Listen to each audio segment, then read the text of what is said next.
கிளாஸ்ல ஒரு குழந்தை இது படிக்கிறாங்க, ஒரு குழந்தை அது படிக்கிறாங்க, அது பிரச்சனை இல்லை. இது கிளஸ்டர் பேஸ்ட் அப்ரோச்.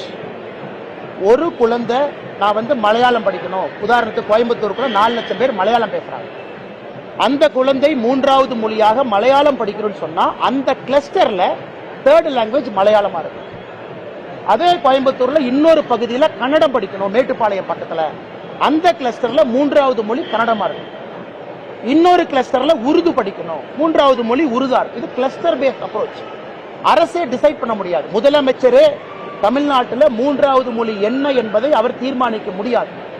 இதை பேரண்ட் டீச்சர் அசோசியேஷன், பெற்றோர்களும் ஆசிரியர்களும் அந்த கிளஸ்டர்ல தீர்மானம் பண்ணி இதை கொண்டு வரும். நம்பர் 1. செகண்ட், உத்தரப்பிரதேசல 9வது 10வது 3வது மொழியா தமிழ் இருக்கு. கர்நாடகால 1ஆம் கிளாஸ்ல இருந்து 5ஆம் கிளாஸ் வரைக்கும் 3வது மொழியாக தமிழ் இருக்கு. மத்திய பிரதேசல 9, 10, 11, 12 3வது மொழியா தமிழ் இருக்கு.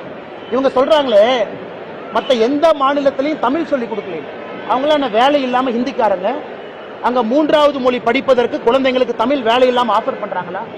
3வது மொழிங்கிறது ஒரு லாங்குவேஜ் பேப்பர், ஒரு லாங்குவேஜ் பேப்பர். உங்களுடைய பயிற்று மொழி தமிழா இருக்கு, பயிற்று மொழி ஆங்கிலமா இருக்கு.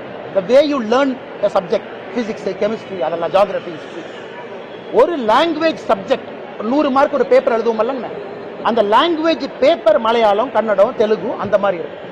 என்னுடைய சந்தேகம் என்னன்னா, இந்த நேஷனல் எஜுகேஷன் பாலிசி டாக்குமெண்டே இன்னும் முதலமைச்சர் படிக்கலிங்கிற சந்தேகம் எனக்கு வருது. தமிழ்நாட்டினுடைய கல்வித்துறை அமைச்சர் அண்ணன் அன்பில் மகேஷ் பொய்யாமொழி அவர்கள் இதை படிக்கலிங்கிற சந்தேகம் எனக்கு இருக்கு. ஏன்னா அவங்க சொல்ற காரணம் நம்மளுடைய புதிய கல்விக் கொள்கையில எங்கேயுமே அவங்க சொல்ற காரணமே இல்லை.